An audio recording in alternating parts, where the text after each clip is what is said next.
Het is 4 uur, dit is het Fries Kanijs in het kwad. Goedemiddag. De massale protestactie voor het behoud van gewoon afdelings van ziekenhuis de Sielsberg in Dokkum zal niet uithellen. Dat zei de inspectie voor de Zoenzorg. Van het weekend is er een hele groot protest geweest, 4.000-5.000 mensen. Ja. Heeft het ook nog van invloed op de beslissingen die nu gemaakt gaan worden? Nee, het moet voldoen aan een aantal eisen en randvoorwaarden. En daar zitten beperkingen op voor de Sielsberg. Absoluut. Dus de Sielsberg zoals hij nu is, zal hij absoluut niet blijven. Hij wordt niet per se kleiner, maar het wordt anders. Duidelijke taal van de inspectie. De Sielsberg is het liefste ziekenhuis van Nederland. Kan nou en in de toekomst net meer aan alle normen van goede zorg voldaan. En daarom sluiten de acute zorgpost en de afdelings oncologie en cardiologie in januari, maar het plan voor de toekomst van de Sielsberg kleerwijzen. Een containerskip kwam snuitenmiddag vast te zitten onder de bregen over het Prinses Margrietkanaal bij Burgum. De 110 meter lange fides is maar lege containers onder de wijs van de Lemmer naar Greens. Het schip past ont Burgumta krekt onder de bregen trog. Bij de Burgumerdaam gaat het fout en rint het containerskip met een daverende klap vast onder de bregen. De skipper had hem waarschijnlijk versjoen op de hege wetten staan. En daardoor had de skipper het op een of andere manier net goed inschat. En dat een beetje te hoog. En dat is één container die rekt aan. Krijgt een puntje van de bregen en dan begint het te krullen omdat het lege bakken binnen. En dan is het in principe, zo werkt dat een beetje. Ik heb niks aan. Maar snijbranden slag je de meesten van skipsloperij Theo Reitsma erin het schip los te krijgen. Om 6 uur in de fiets weer verder. De bregen is consciëren, maar kan gewoon broekt worden. Een mysterieuze explosie het justerjoen van 10.000 euro's skeer veroorzaken bij een sportskwallen op de melkkelder in Drachten. De eigenaar is verbjusteren. De politie doet het spoorhoenderziek, maar een speurhoen.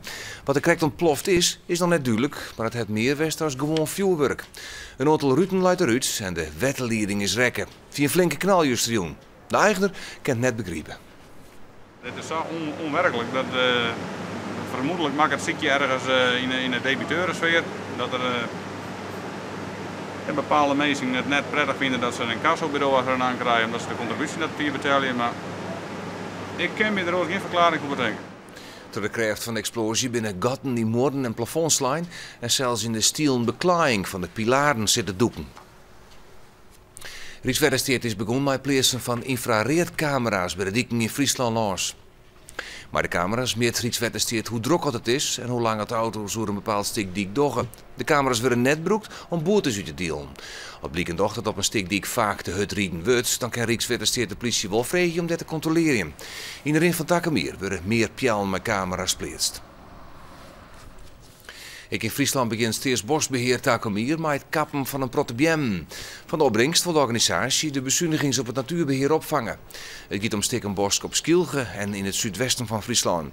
Gewoon biem binnen een vervanging daar. In het plak van de oude biem worden de nijen planten. Het hout het broekt voor de productie van meubels.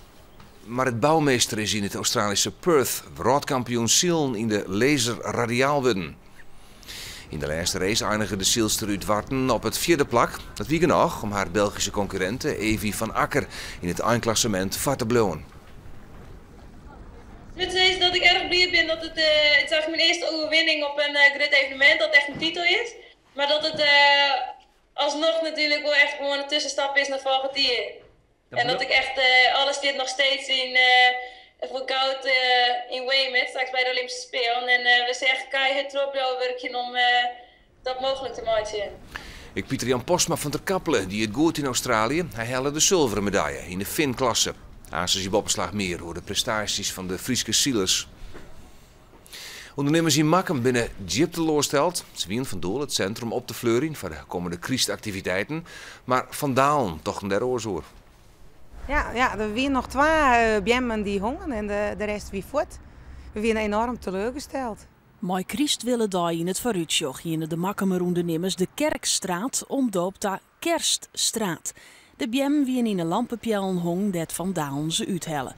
Het AED-apparaat bij de bank had ekken op de onderhaan. De dierders haar blijkbaar berouw, want van de morgen doekten de vermiste Christbjem spontaan weer op. De ondernemers binnen Van Doel ze gewoon weer op te hingen. Er waren er nog.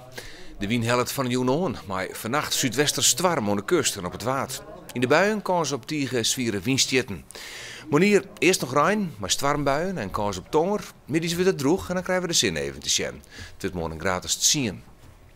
En dat zag via deze kwartierjoord dadelijk heer en de sport in Boppenslag. En ik meld me mij meer Friesnijs aan om 6 uur.